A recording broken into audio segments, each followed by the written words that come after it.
Frederick Douglass, he challenged America and shamed America to live up to its claims. Dr. Martin Luther King, in different language, but with a similar spirit, challenged America to live up to its claims. Marcus Garvey, and in my mind, the Honorable Elijah Muhammad critiqued, condemned America's lack of commitment to its claims.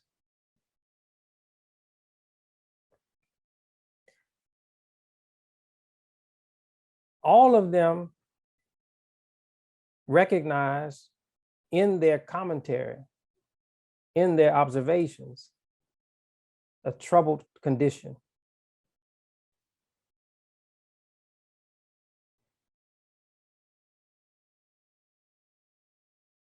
The true foundation for America's trouble and the pathway out of that trouble was given to us, not from these persons that I mentioned, but from Imam W.D. Muhammad.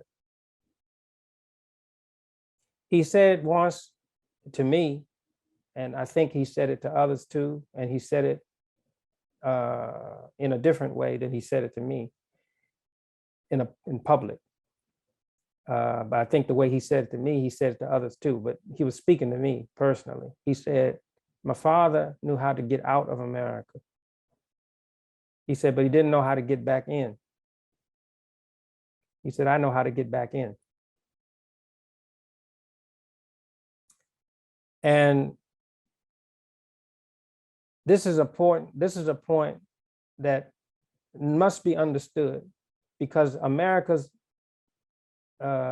detractors and enemies, they are our enemies. They are the Muslim American, they are enemies of the Muslim American people. The factors that existed, that produced the mind that exists now, that is reflected in my leadership, directly influenced by Imam W.D. Muhammad's teaching, is a mind that developed because of the circumstances of these United States of America. This tension and conflict in the idea of its freedom, the idea of freedom, and the related notions of justice and equality. All of this is language that was birthed in the American context. To describe Islam as freedom, justice, and equality was birthed in the American context, in the American reality, in the American shortcomings, in the American beauty. So some of what I just said, I will say in Rochester, but what I probably won't say is what I'm going to tell you now. Mr. Farad, Mr. W.D. Farad, he said in his teaching that the sun is 14,000 degrees hot.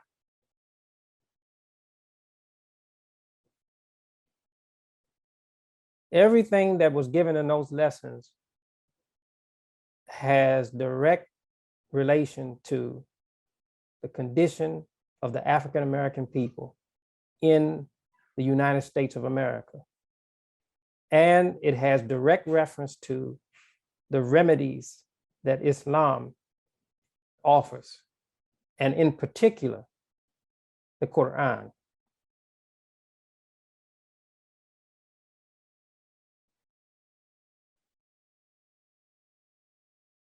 The sun is 14,000 degrees hot. What is this a reference to? It's a reference to 7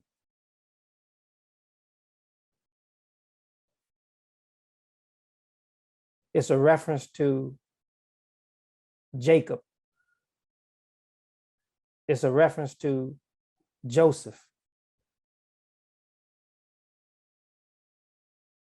It's a reference to the levels of heaven.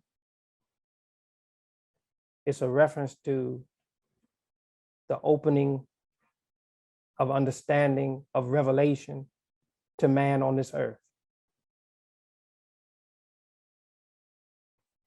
But it has to be interpreted in the context of the Muslim African-American experience and mind, or else you miss it, or else it sounds ridiculous. In the same way, or in a similar way, that we look at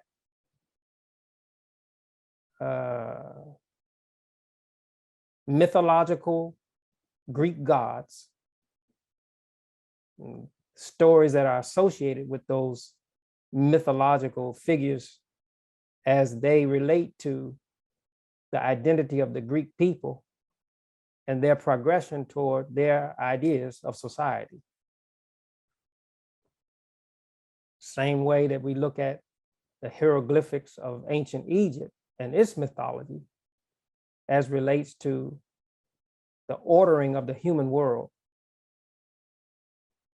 Such is the influence of Mr. Farah's teaching.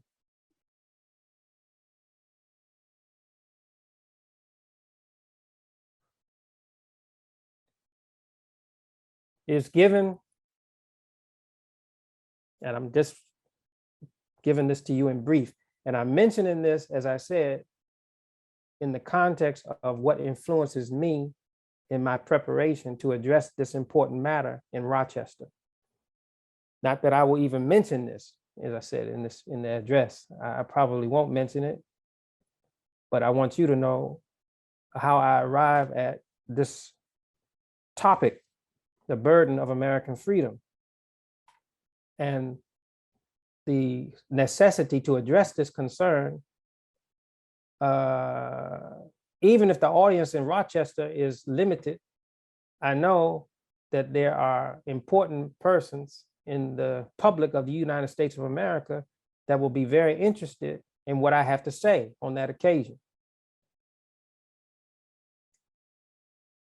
And I'm wanting you to have an insight into how I'm preparing for this.